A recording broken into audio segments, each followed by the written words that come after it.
decades, the top assistant coaches in college football have come to Little Rock in December in hopes of taking home the most prestigious honor an assistant coach can receive, the Broyles Award, named in honor of the Hall of Fame coach at Arkansas, Frank Broyles. You kicked the butt of the best football team in America. Yeah! Finalists have included some of the biggest names in college football: Gus Malzahn, Kirby Smart, Gary Patterson, Charlie Strong, Lincoln Riley, and Lane Kiffin.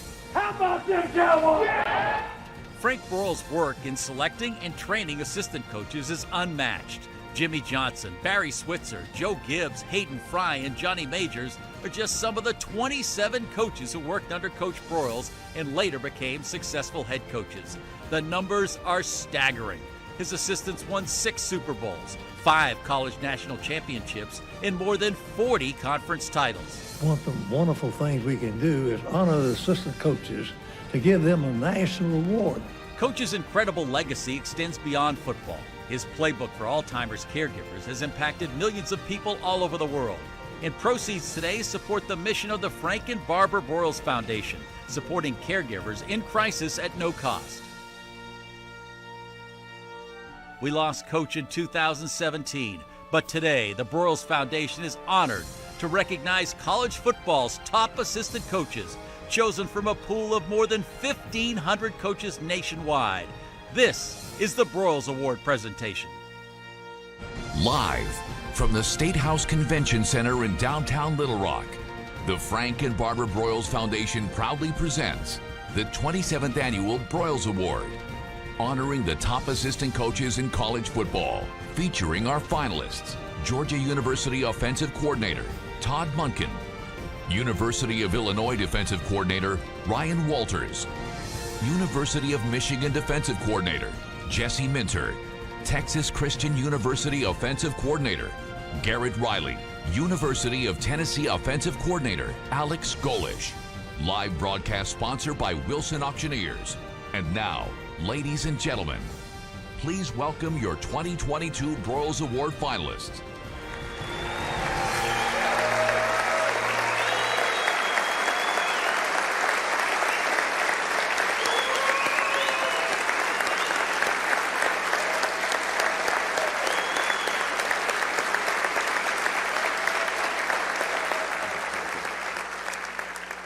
Welcome to the 2022 Broyles Award, where we get to honor the top assistant coaches in America, also benefit the Frank and Barbara Broyles Foundation and their mission of supporting Alzheimer's caregivers. I'm David Basil. I'm your MC. I've been doing this for 27 years, and hard to believe. And I know Coach Broyles always smiles down on us on this great day as we honor assistant coaches, and nobody knew better about the role of assistant coaches than Frank Broyles. It's going to be a great day. I can't wait to see what all of our finalists are going to say today. We always get motivated. They get a chance to thank their spouses who've meant so much to them. And at this time, before I bring up Molly and Betsy, I want to recognize, speaking of Coach Broyles, the Broyles family. I'm not sure where you're seated. If you'll stand, let's give the Broyles family that's in attendance a round of applause. All the Broyles family.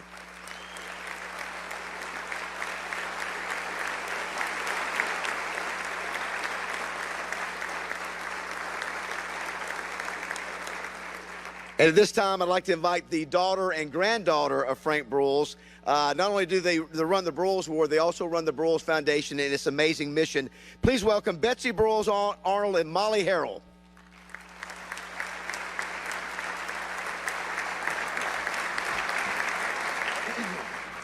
Thank you. We want to welcome everybody today. We lost my grandpa, Coach Frank Broyles, 5 years ago to Alzheimer's, but his journey did not begin there. It began in 2001 when my grandmother, Barbara Broyles, was diagnosed. The heart of the Broyles Foundation is to come alongside families and create a game plan, much like assistant coaches. Alzheimer's is an undefeated opponent, so these game plans are about improving the quality of life for their loved ones. So we recently found an old video of my dad, so I would like you to see the heart of the foundation from the man who started it.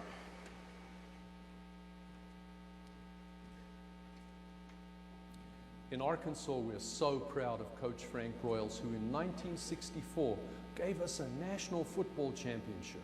But the coach's greatest contribution may be the guidance he's given to millions of families caring for loved ones with Alzheimer's disease. Frank Broyles has always met challenges head-on. The right mix of preparation, inspiration, and communication made him a winning coach. When Barbara, his wife of over 50 years, was diagnosed with Alzheimer's disease, he brought the same proven combination to that battle. Again, preparation came first, a step far too many caregivers forego. You can't make a game plan if you don't know your opponent. And we knew nothing about Alzheimer's. After the entire family learned all they could about what Barbara would need, they found inspiration by embracing the challenge. Being a caregiver is the greatest gift you can do for your loved one. And our family all believe that. We took it as a positive. But it doesn't remove all the heartache and hard times. Alzheimer's is a thief of the worst kind. They lose their memory, their judgment, their reasoning, and their language. And in the first 3 or 4 years, they go from a normal person to an age of 20. And so Barbara didn't know me because she remembered me at 20. I had red hair. And she would look at me as gray hair, and she wouldn't know who I was. They would have to get to know one another time and again, rebuilding trust from scratch almost daily. It took some creative communication. You communicate with somebody that doesn't have a memory, doesn't have a reasoning, doesn't have judgment, and can't speak. Early on, he could strengthen their bond by sharing the memories Barbara could recall. It was wonderful medicine. A great lesson for anybody listening as a caregiver, you go back and discuss the memories with them when you sit down and relax, and that brings joy to them. As Barbara's disease progressed, even those early shared experiences became irretrievable. He coped with her growing insecurities through the tone of his voice and the touch of his hand. Very little of their communication came through words. They live by the look on your face. They live by the tone of your voice. They don't know what you're saying. See, Barbara didn't know my name the last 2 years of her life. And, but when I'd hold her hand, oh, she would relax and be calm and all because she felt safe. With Alzheimer's, nothing can reverse the inevitable, but the family could provide the security she craved to ease her fears. If they feel safe and loved, then dignity will prevail. It certainly did with Barbara. She died in 2004. Frank still misses her profoundly, but he hopes caregivers will understand that if you take a winning attitude to a losing battle, you still walk away a better person. From the Longevity Center at St. Vincent, I'm Dr. David.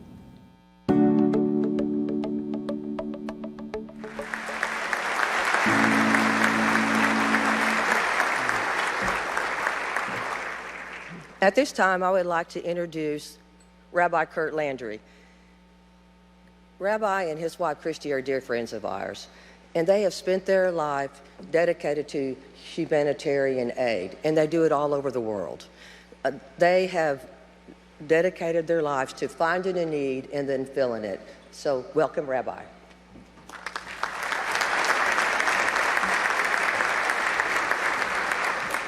Thank you so much, Broyles family, Betsy and Molly, and all of you men.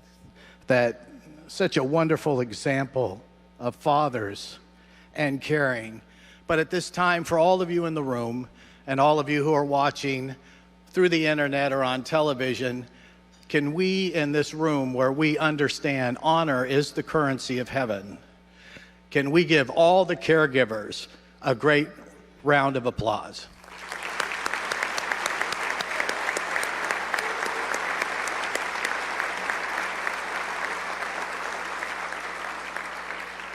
You all have a pledge card on your table, and if you would find that pledge card and get it out, if that would be okay. I want you just to look at it, because this is your bridge to being part of honoring these caregivers, to let them know they're not alone, to let them know that there is a hope, because there's a team that have the experience behind them.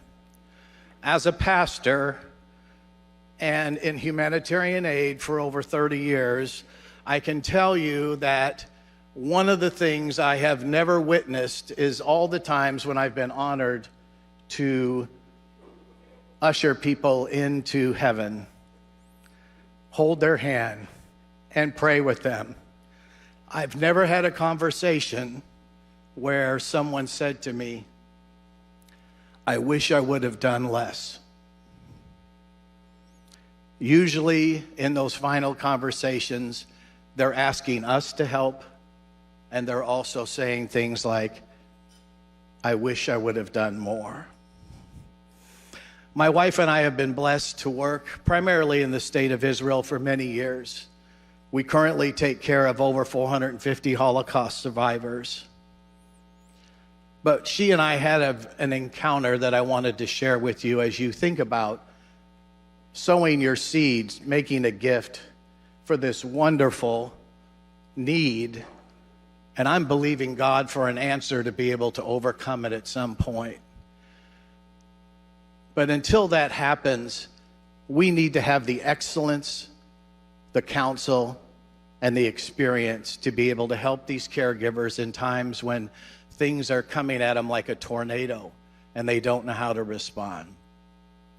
My wife and I, as Jewish believers in Jesus, was watching the movie Schindler's List.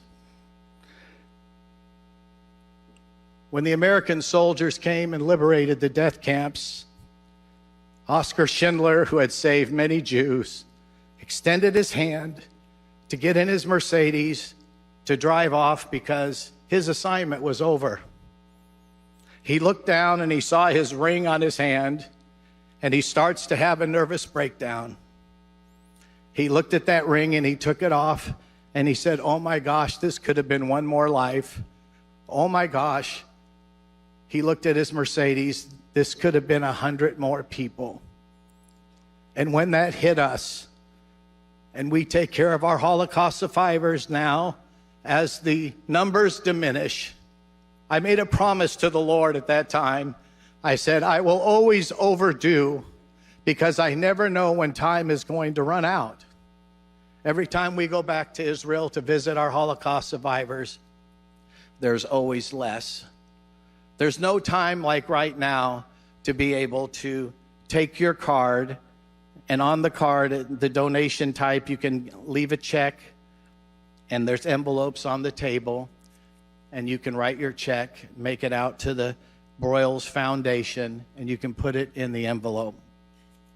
If you're online, you can go to the web page, and we would love for you to be able to support and do this online.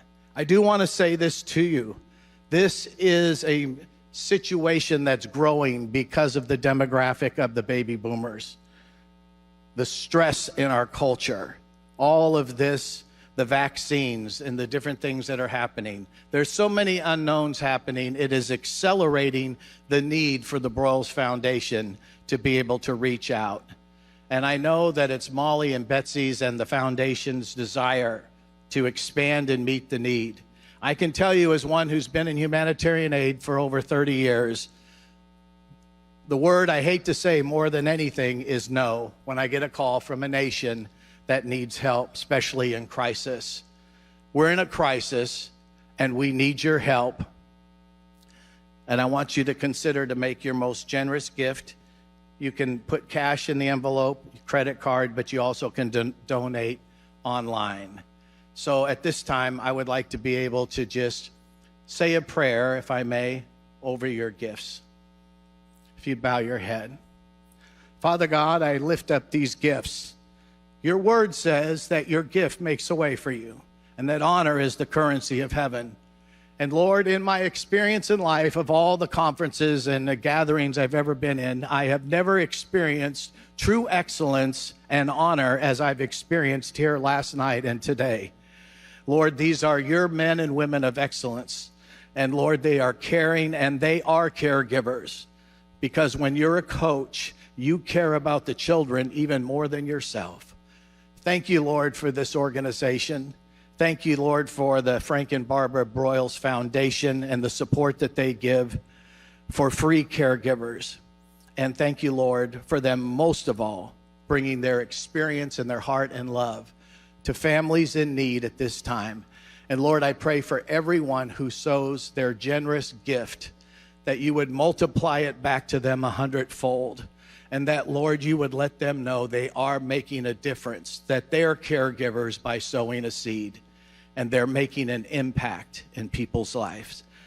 And we bless you in the name of Jesus. God bless you, and shalom. Thank you, Rabbi Landry. We appreciate that.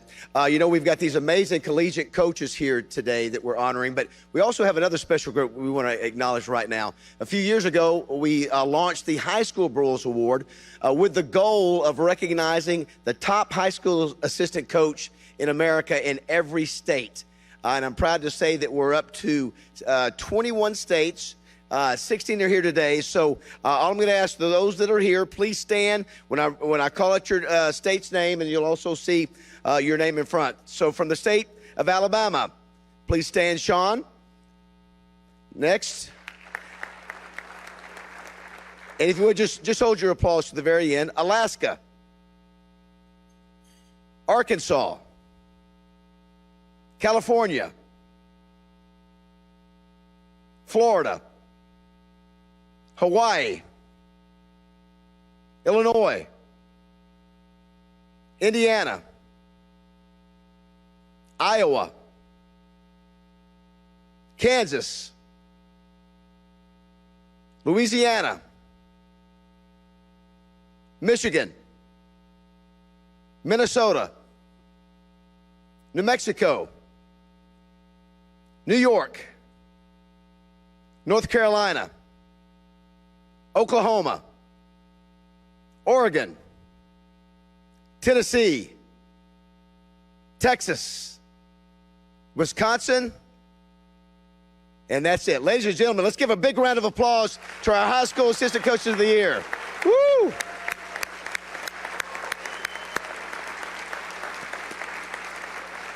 Thank you, gentlemen. You may be seated. And I think it probably would have been a good idea, coaches. Hopefully you had a chance to visit with these fine assistant coaches who coach some of the best athletes in America that might be playing for these finalists for the Broyles Award here today. But do want to thank Phil Turf and Jimmy McDonald for his sponsorship, Victory Rings, GoFan, and Digital Scoreboards for their support of the High School Broyles Award. Really excited to see that continue to grow. One of our great traditions is bringing back our former winners we heard at the beginning of the program. He's a great guy. He did a great job at Michigan last year, leading them to a Big Ten championship and a national ranking of number 3. Great to have him back. He's down in sunny Florida with the Miami Hurricanes. Please give it up for Josh Gaddis, everybody.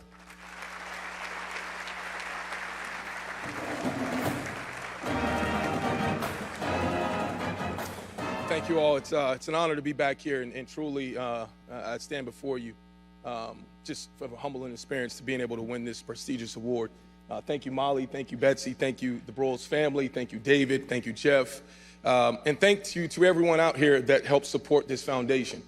This foundation can't be who they are or can't do what they do without the support of others. And truly, it's an important foundation to me, not just because I won the award, but I shared last year the impact that Alzheimer's has had in my family when I lost my grandmother. So to see the commitment of this foundation to such a cause that helps so many others and the caregivers out there, this truly makes this a special award.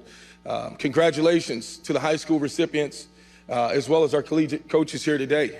This is a tremendous honor and one that each and every one of you all should be proud of. This is a moment in life that we always, as coaches, we don't do this for the accolades, we don't do this for the recognition, but this is one thing and one moment that we do aim to accomplish this goal of being at the Broyles Award, and to serve you as the previous winner is a tremendous honor. I shared last night just a simple joke with everyone. Obviously, I left University of Michigan. I'm at University of Miami. And if you all remember my speech last year, I talked about the importance of my kids. My son, who I think one day will hopefully get a chance to serve as the next best assistant coach, loves to draw plays. Well, if you watched us this past year at the University of Miami, that was his playbook, okay? So I'll get back to running my own. So we've had some ups and downs, but it's truly an honor to be back here. This event is first class, and everyone that is a part of it is first class. And I can't thank you enough to the Broyles Foundation and family. It's truly an honor, so thank you.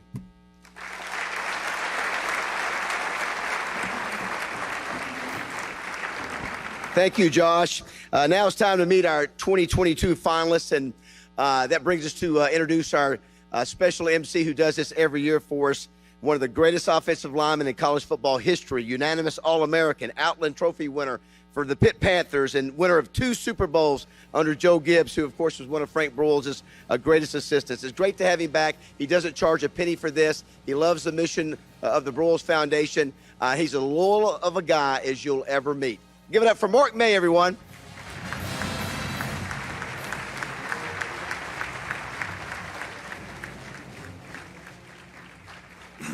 Thank you for your warm applause.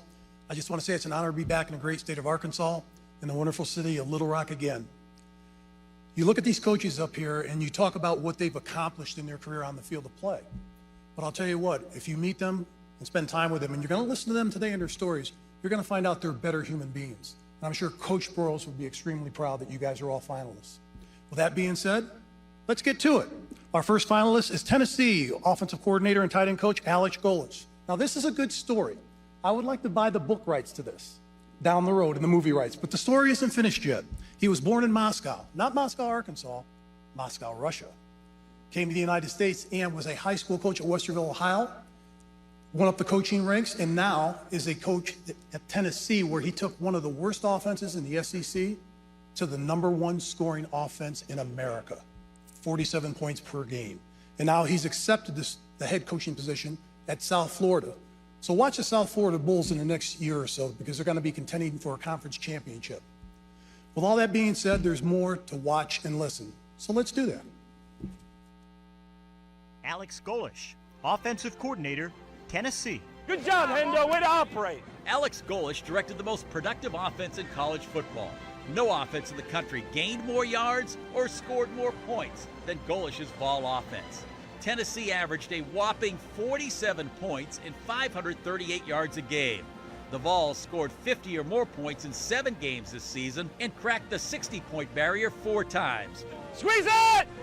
Pick your poison. The Vols scored 39 rushing touchdowns and 35 through the year. In year 1 at Tennessee, his Vol offense made spectacular jumps. They were ranked 108th in scoring offense during the 2000 season. One season with Alex Golesh, and they averaged 39 points a game, an increase of 18 points a game. 19 years ago, Alex Golesh was coaching the defensive line at Ohio's Westerville Central High. Today, the new head coach at South Florida is a Broyles Award finalist. Please welcome Alex Golesh.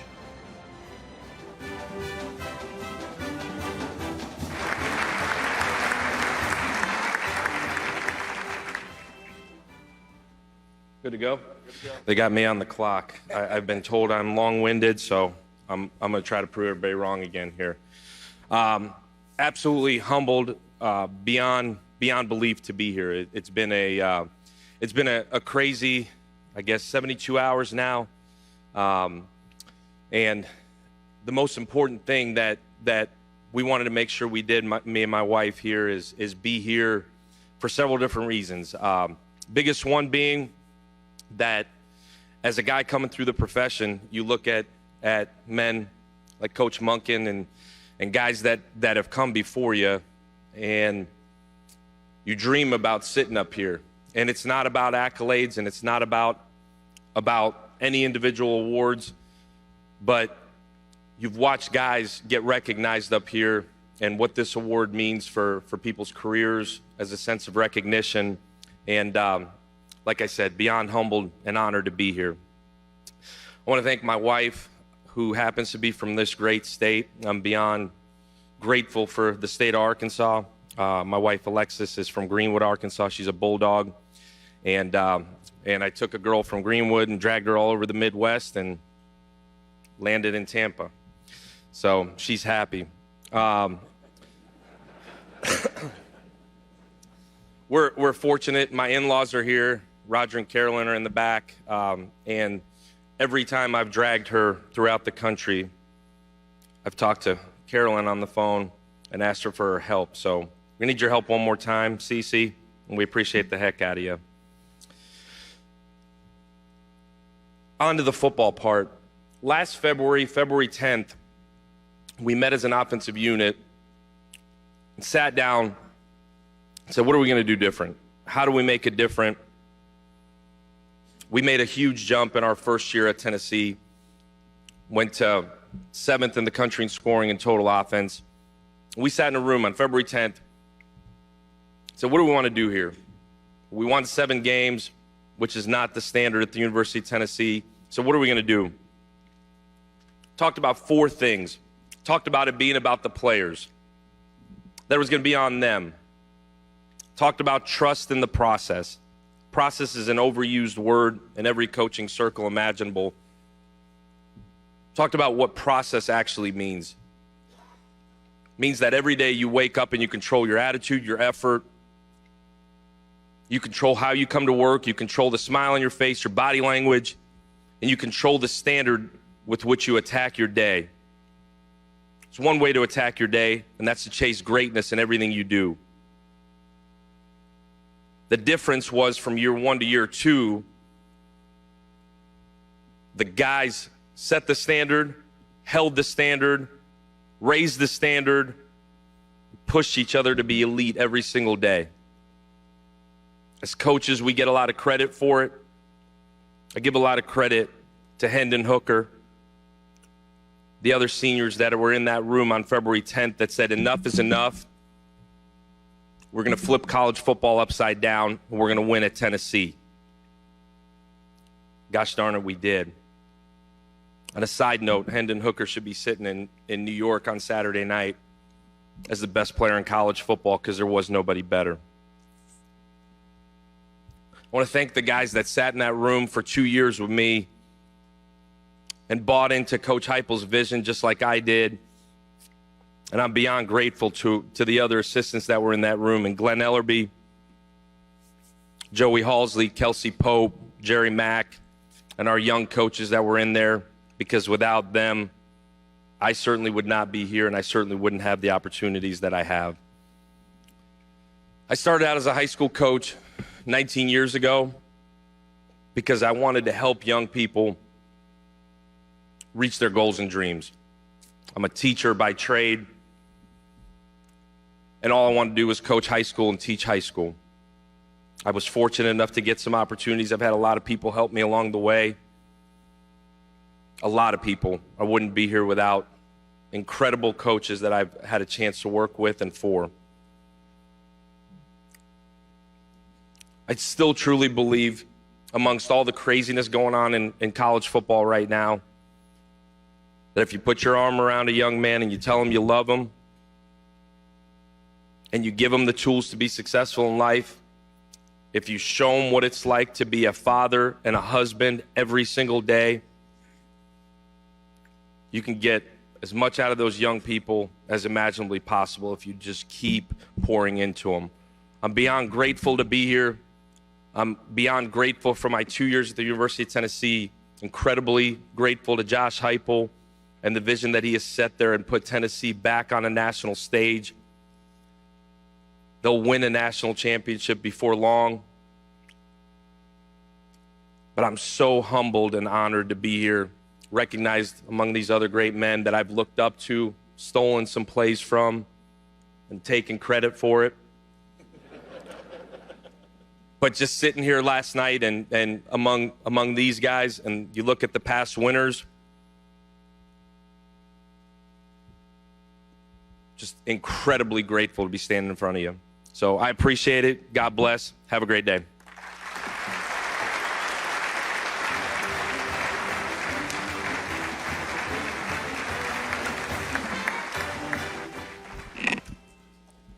Our next finalist is Michigan defensive coordinator Jesse Minter. He took over a great Michigan defense last year that somebody was coaching and did a pretty good job at and made them even better. To beat Ohio State 2 consecutive years in a row, personally for me, I think that is outstanding because of my relationship with the Buckeyes. But Coach, you've done a terrific job in your 7 stops as a head coach, as an assistant coach, 4 years, the Baltimore Ravens, and you made this defense even better and more aggressive. For what you've been able to do on the field, the young players that follow you, it's very impressive in just 1 year. When I look at coaches, what they've done in their career, how short span of time they've made an impression on their players and how well they've been able to get them to play and raise their level. So with that, let's watch and listen again. Jesse Minter, defensive coordinator, Michigan. When Jim Harbaugh went to fill his defensive coordinator spot, he wanted someone he could trust. Jesse Minter spent 4 seasons coaching defense for Jim's brother John with the Baltimore Ravens. So Minter, after just 1 season leading the Vandy defense, headed to Ann Arbor. A relatively untested major college coordinator took over a Wolverine defense that graduated 6 starters, including 2 of the country's top edge rushers. Minter's no-name defense has been lights out. A top 15 or 20 defense a year ago, the Michigan D among the best in the country in 2022. Top 5 in just about every stat. 3rd in the country in both rushing and passing defense, and 2nd in total defense. 16 years ago, Jesse Minter worked for free as a Notre Dame intern. Today, Coach Minter joins an elite coaching fraternity. Like I said, we don't talk about what we lost or have. Our guys are totally unselfish, love each other, love Michigan, work really hard. They're cohesive, they're competitive, they're spiritual, and that's what's made us successful this year. We've embraced that mantra. You know, we had a goal this year not to have #1 rank or stats or anything, but to be the best unit, not worry about who made the plays, not worry about who got the credit, and ultimately to be there when our team needed us, to come through in the moments when our team needed us. And I feel like we've been able to do that up to this point. You know, we have an opportunity to go into the playoffs against Coach Riley, who can't wait to battle. I have a tremendous respect for him. But I can't wait to get back to Ann Arbor, just go to work with these guys again. And such a wonderful group. Man, I love you guys. I know, you know, may not be watching, but I love this group of players. I would do anything for them. And it's been a special group to coach. Thank you again for such a wonderful event, and go Blue.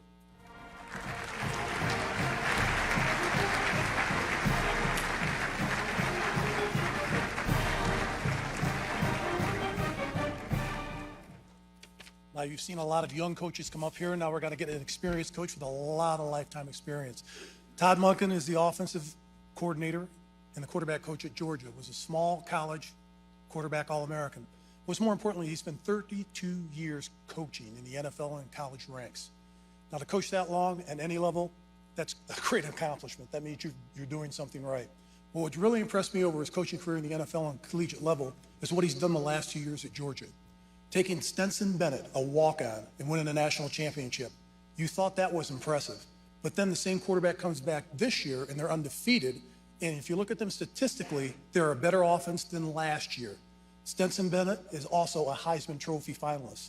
So that being said, let's watch some more. Todd Monken.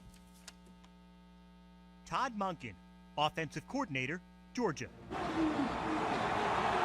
Todd Monken runs one of the most efficient offenses in the country. His Bulldog offense excels in the most important areas. The country's #1 red zone offense. They are 5th in the country in 3rd down percentage and 2nd on 4th down conversions. His offense also one of the least penalized units in the country, and they hold the ball. 8th in the nation in time of possession. He believes in balance, and this season Georgia averaged 285 yards through the air and 200 on the ground, the 8th most productive offense in the country. In Todd Monken's 3 years running the Bulldog offense, Georgia is averaging 36 points a game. Today, the Broyles Award Committee honors a man who started putting up big offensive numbers over 30 years ago as a small college All-American quarterback at Knox College. Please welcome Broyles Award finalist, Georgia offensive coordinator Todd Monken.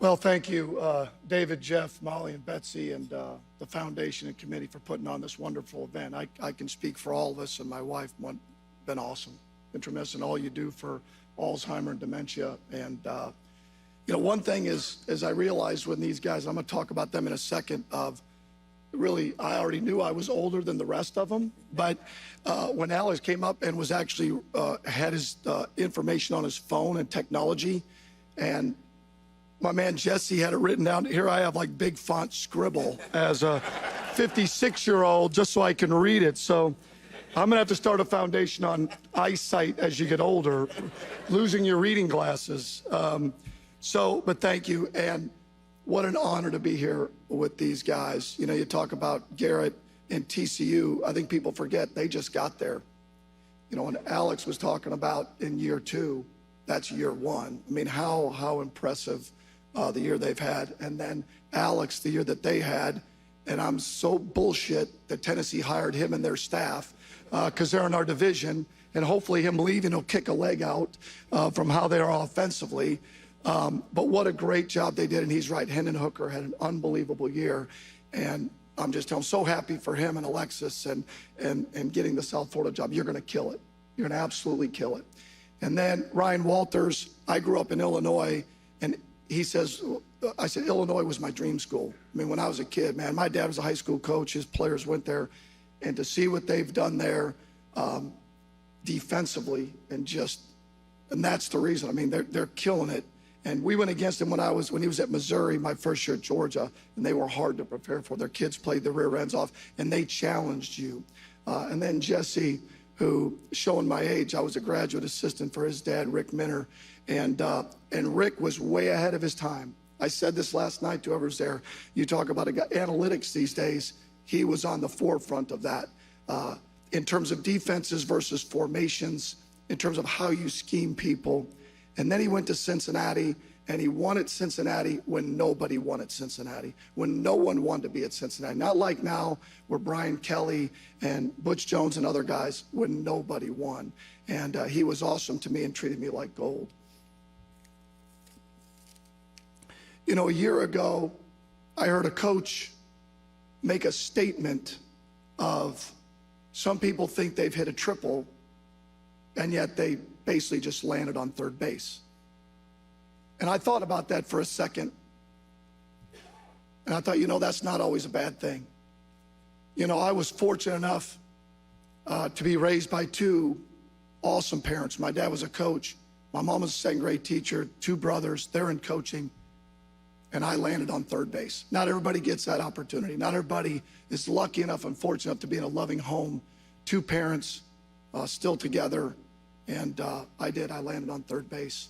And then a few years later, my wife, Terry, who'd been married 31 years, she decided that she felt sorry for me, so she agreed to marry me, and I landed on third base. And I didn't hit the triple. And you can only imagine with us and our coaches' wives what they have to go through. My son, through his grade, when he was born, through the time he left for college, we moved 8 times. And your wife is the one that keeps it together. And I appreciate that. And then a chance to come to Georgia, I landed on third base. I wasn't like TCU, wasn't like at Knoxville. I came into a culture that was already established and really good players. And all we had to do is fight like hell to make it better. And that doesn't mean my whole career I've landed on third base, for God's sake. So I worked my ass off, okay? Let's at least be honest here. But I am very appreciative of opportunities that I've gotten. And one thing about it is I'm just a byproduct of our players, Kirby Smart and the culture, and our coaching staff. And I've been doing this a long time and been around a lot of great coaches, and my whole family's in coaching. And there's nobody I trust more than Kirby Smart in terms of we're going to win, we're going to work, we're going to recruit. And that's over 56 years. And I want to thank our staff. And, you know, when we played the other day, I always have believed this, that I see an offensive staff as like a rock band or a group, that you need every piece of it, that you take the collective strength of the staff and give them pieces of it, and then you just coordinate it as best you can. Because it takes everybody. It takes songwriters, it takes the musicians, and they're the ones that make it come to life. The first 2 touchdown passes we threw the other day, those were Mike Bobo's ideas. Those weren't mine. The 3rd touchdown pass was Ryan Williams, an analyst. It wasn't my idea, someone else's idea. We just fought like hell during the week to see if we could make it right. So very, very lucky in that regard. I do want to end with a few stories that along the way, one thing about being old is you have a bunch of stories of what made me as an assistant coach. So my first job was at Grand Valley State University for Tom Beck. I was a coach's kid, thought I knew it all. Tom asked me, back in those days, you had a bulletin board because you didn't have graphics. You had to put the day's event on the bulletin board. You had to put rosters. You had to put the practice schedule. You put whatever. Well, he gave me Sports Illustrated, and he asked me to cut out football pictures and put them in the corners and make the bulletin board look really nice. Well, I thought, well, this is a really bullshit job for a big-time guy like me. So, as you can imagine, I did it, and the next day I walked in, and Tom Beck grabs me, and he says, Todd, I want you to look at that bulletin board. And I looked at it, and he's like, you're right, it looks like shit, and your name's written all over it. And he's right. Whatever you do, it's a job interview, and your name's written on it. That was a reflection of me. All right, end up being lucky enough to go work for Coach Holtz at Notre Dame as a grad assistant, and for Coach Minter. One Sunday after we played, all the coaches want lunch. I said, you know what, I'm gonna cheese up to the head coach and go see if he wants lunch. So I go in there, I said, Coach, I'm going to Wendy's, would you like something for lunch? He said, Todd, your ass is right. I want a chicken sandwich and a chocolate chip cookie. So I go to Wendy's, I get there, I bring it back, I give him his bag, he looks in the bag, and he's digging around. And when you're Lou Holtz, you're used to getting your way. All right, he's like, Todd, where's my chocolate chip cookie? I said, well, Coach, they were out. He said, you mean the whole city? And he was right. He didn't ask for a chocolate chip cookie from that Wendy's. He asked so from then on, I brought the sumbitch 6, all right? So, at that point, he was gonna get a bunch of cookies, I can promise you that. All right? And then my last story, working for Les Miles. Obviously, if you're Arkansas fans, you know that rivalry game. And Les was from the Bo Schembechler era. He loved to practice. I mean, he loved to practice. Like it was 3 hours, 20-minute walkthrough, 28 minutes of inside run. He thought 4th and 4 was toss it to Jacob Hester, neck rolls, pop up. I mean, this was long, okay? And he was again, I wouldn't be where I'm at, but Les had a way where the players felt like we just worked too hard. And what I learned then, and I already knew it, is so important for assistant coaches. And that is, your number one job is to carry the message from the big room to the little room to your players. Whether you completely would do it that way or not, I didn't believe we needed 28 minutes of inside run. I didn't believe we needed to practice 3 hours. But you know what I did? I went in that room and I said, guys, we're gonna be tougher than who we play. We're gonna be better in the 4th quarter. We're gonna kick their ass when it matters. Because if you don't, and you roll your eyes like, I don't know why we're practicing as long, your players won't believe in the direction you're headed. Your job as an assistant is to carry the message of the head coach from the big room to the little room, and that's how you're successful. I appreciate it. Thank you very much. I'm honored to be here with these great coaches and the guys before me, and go Dogs.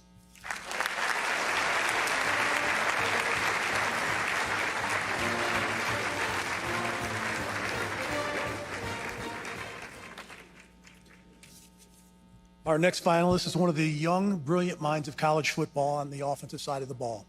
Garrett Riley is 33 years old. But what he's been able to do, 2 years as a coordinator at SMU with Sonny Dykes, he went to TCU this year and was their offensive coordinator. And his accomplishments are vast. When you look at they were able to play this year, they went 12-0 their first 12 games, and they were inches away from winning the Big 12 championship. But what's more impressive about this football team, if you watch TCU play, the halftime adjustments and second half adjustments that were made by this football team, down double-digit points multiple times in the second half, they found a way to win. And now he's got a Heisman Trophy candidate in New York City as a finalist with a terrific job of coaching. Let's watch more on Coach Riley. Garrett Riley, offensive coordinator, TCU.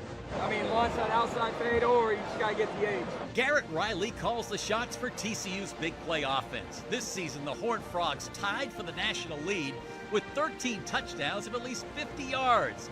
They were second in plays over 50 yards, 17, and they had 10 plays over 60 yards. Hey, come off the ball right here, all right? O-line. Dynamic and balanced. That's the Riley way. TCU, one of only 2 FBS programs with 30 passing and 30 rushing touchdowns. A year ago, TCU averaged only 28 points a game. This season, Riley's offense scored 41 a game. Riley, he's no stranger to high-scoring offenses. His 2021 SMU offense averaged 39 points a game. In 2011, Garrett Riley was coaching the quarterbacks at Roosevelt High in Lubbock, Texas. Today, TCU's offensive coordinator Garrett Riley is one of only 5 coaches being honored as a Broyles Award finalist.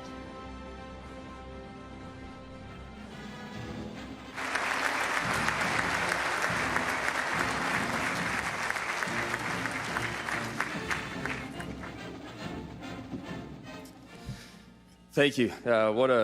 What an honor to be here, in just a short period of time to kind of forever be associated with this group. This is a bunch of elite guys, elite at what they do, masters of their craft, and an experience that I'll never forget. So I appreciate the experience with all of you. So, to the Broyles family and foundation, everybody associated with this event, it's first class, and just so humbled, so honored, so grateful to be here to represent, our team, TCU, our program. Things like this don't happen without team success, and that's just kind of how this stuff goes. And I'm certainly honored to kind of be the one up here representing our team, representing our athletic director, Jeremiah Donati, Coach Sonny Dykes, for giving me the opportunity to be a small part of TCU. So I joined Sonny in 2020 at SMU, and you know what? I don't really think he knew what my age was. He hired me at 30, and if he would have known that, probably wouldn't have hired me. But just very fortunate to work for him. We've been aligned, and I think the amount of respect that I have for him, for someone to have enough confidence to hire somebody young like me and put a lot of trust in me to run our unit, man. I'm so humbled and grateful for that. I want to acknowledge the rest of our staff. Certainly wouldn't be here without those guys, just like all these coaches have mentioned. A.J. Ricker, our offensive line coach, inside receiver coach, Doug Meacham, outside receiver coach, Malcolm Kelly, running backs coach, Anthony Jones. And definitely want to acknowledge our defensive staff as well. I certainly wouldn't be here with the way that they've been playing on defense and putting our team in a position to win every single week. Joe Gillespie and his staff have just done an outstanding job. And just like a few of these guys have mentioned, those strength coaches, they're the absolute glue to our program, and we believe we have one of the best in the country in Kaz Kazadi and his staff. So I want to thank them, and I'm certainly here, because of those guys. Next, I want to thank my parents. I'm from Muleshoe, Texas, small town, about an hour away from Lubbock. And my parents were not in football. They weren't in education. My dad was in the cotton business most of his life. My mother's side were farmers as well. But everything that is remotely good in me is definitely because of them and everything that they instilled in me in our community there in Muleshoe. So I certainly want to, tell them thank you and appreciate them. Next, my wife, Lindsay, she's here with me today. Special that she was able to come. We have 2 young boys, Gibson and Grayson, but everybody knows that's a part of a coaching family or knows somebody well in the coaching industry. Those ladies are the rock stars. They're the reason why we're here. They hold it all together, and certainly, I'm proud to have her go through this little thing that we call life together. So thank you for being here, Lindsay. What brought me to football, like I said, I grew up in Muleshoe, and pretty early on, my parents made it pretty clear, either you're going to start working or you're going to get involved in something. So sports sounded a little bit better to me than going and farming and being on a forklift all day and then all that stuff like my dad had to do, all his life. But they didn't push us in any direction. They allowed us to do what we wanted to do as kids, and, I'm certainly grateful for them. But, I was very lucky, and timing's kind of everything within our business. I walked on and played for Mike Leach at Texas Tech, and that was kind of back at the time where it was really rolling and things were cutting edge at that point in time, at least offensively with what Mike was doing. And I was so lucky to be a very, very small part, of Texas Tech in that point in time. So I want to thank him just because he really sparked my interest there in college to become a coach and kind of go down this road and see what happened. So definitely want to give him a shout out because he has certainly taught me a lot, and everything that we do, kind of derives from Mike. So appreciate him. Kind of like a lot of these other coaches have mentioned, I've coached for, I guess, 10 or 11 years now already. And I have tried to carve my own path and have been through some bad situations and losing seasons and have kind of been in the mud a little bit, and I'm so appreciative and grateful for all of those experiences, because you always try and take value out of everything you do. And I've moved to 4 different states with my wife and our family, already. And man, I just can't tell you enough how proud I am, and I wouldn't do it any other way, going back and how I started. So appreciate everybody. They know who they are, that's been a mentor, for me along the way, to be in a position to be here, which I definitely feel like I shouldn't be. I think there should be a lot of other people, but certainly humbled that they selected me to be here. And then lastly, I don't have nearly the stories that Todd has, and I said this last night, if there was one human being in our whole industry who I wouldn't want to follow up being on the mic, that would be Todd Monken. So thank you all for that. No, but seriously, I just want to end with this. I mean, I was a kid who just loved football, loved sports, and the people I looked up to, like a lot of us in here, you watch these guys play football on TV when you're growing up, and you idolize them and all those things, and I certainly have to pinch myself right now, because a guy like me grew up loving this sport and falling in love with this sport because of guys that I'm coaching right now, and have had the chance to coach even before TCU. But certainly our players right now at TCU, they're guys that I looked up to, like I said, kind of coming up as a child, and the reason why I fell in love with this game is the way that our players are at TCU, and it's such a credit to our staff and our organization and those players. And then selfishly in my room, to be able to coach a guy like Max who lays it on the line every week, like a lot of you have been able to see throughout the season. So I want to thank them, because I wouldn't be here without those guys, and none of us would have jobs if it wasn't for people like those. So we're here for those young men, to help develop them, to help serve them, and something that I certainly don't take for granted. I know these guys don't either. So want to thank them and tell them, how appreciative I am of those players. So thank you guys again. Have a great day. Thank you.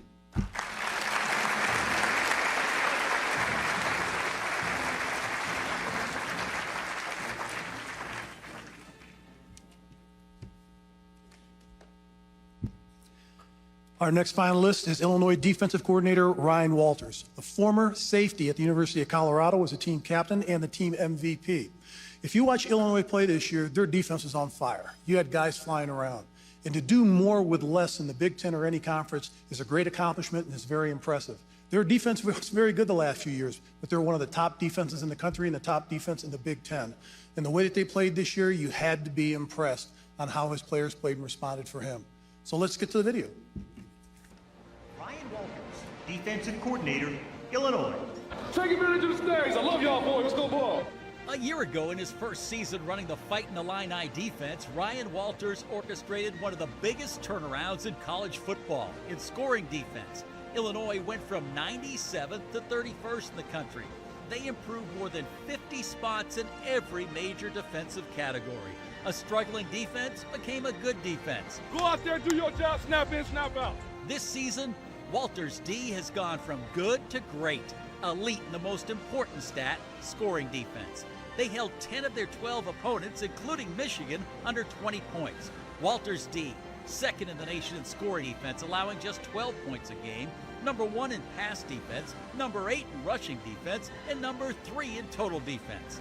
Please welcome one of the rising young stars in the coaching profession, Broyles Award finalist Ryan Walters, defensive coordinator, Illinois.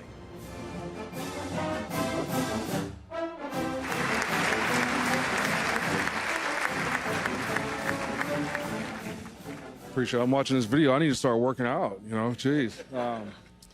First, I want to thank the Broyles family and the Broyles Foundation for giving this kid from Colorado a chance to be part of this prestigious award. Thank you guys for these men on the stage for being great ambassadors of our sport. I appreciate y'all's competition. I'd like to thank Coach Bielema for his vision, his direction, his tutelage, his mentorship, and for giving me an opportunity to work for him and be his defensive coordinator. I'd like to thank our defensive staff, Andy Boo, Kevin Kane, Terrence Jamison, Aaron Henry, Preston Gordon, Joe Deneen, Grant O'Brien, Alex Panos, and Ryan Simerson. Those guys, we make each other better every day. There's no egos in that room. Nobody cares who gets the credit. and we sharpen each other on a weekly basis. Love to thank all the guys in the building, the players. I can't tell you how fun it is to be able to coach them.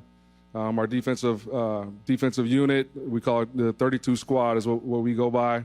Those guys prepare the right way, they practice the right way, and on game days they go play.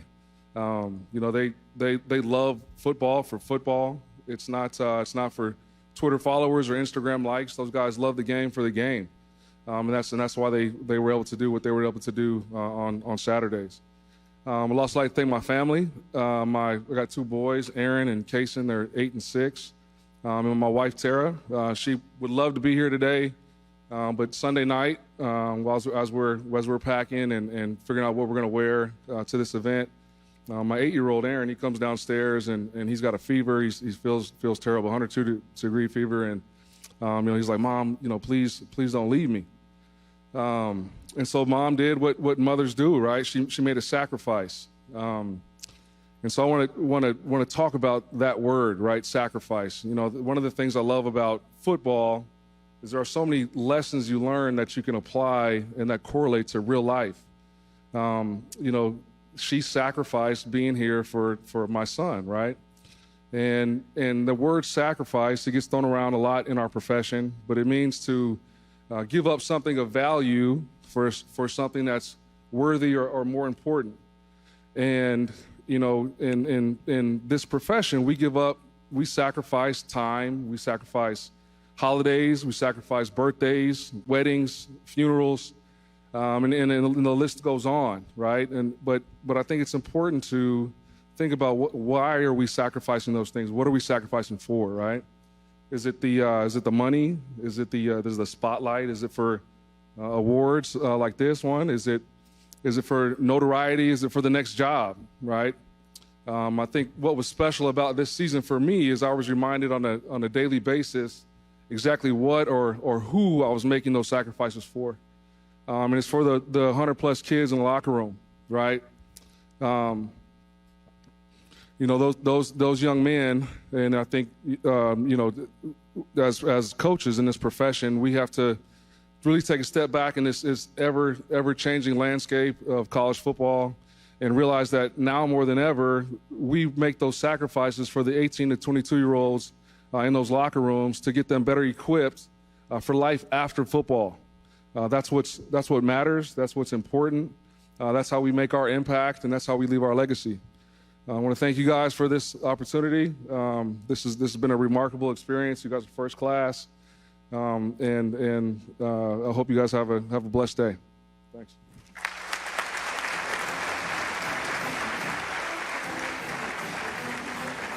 All right, this time, Molly and Betsy, come on up. I will say this is the most difficult award to give in college football. I don't think we've ever had in the 27-year history a more diverse distribution of number 1 votes. In other words, our selection committee of Hall of Fame former coaches and national journalists spread first place votes all over this crew. That's how much they respect all of what you did. And all of you can make an argument to have this award. But only one gets to take it home. And Molly and Betsy, you get to announce it.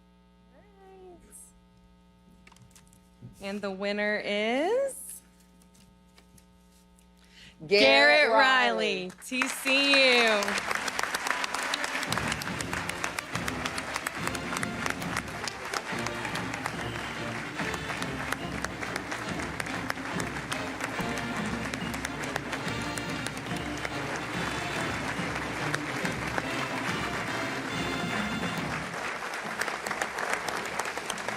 Thank you for being here, everybody. See you next year. Appreciate your support. Thank you.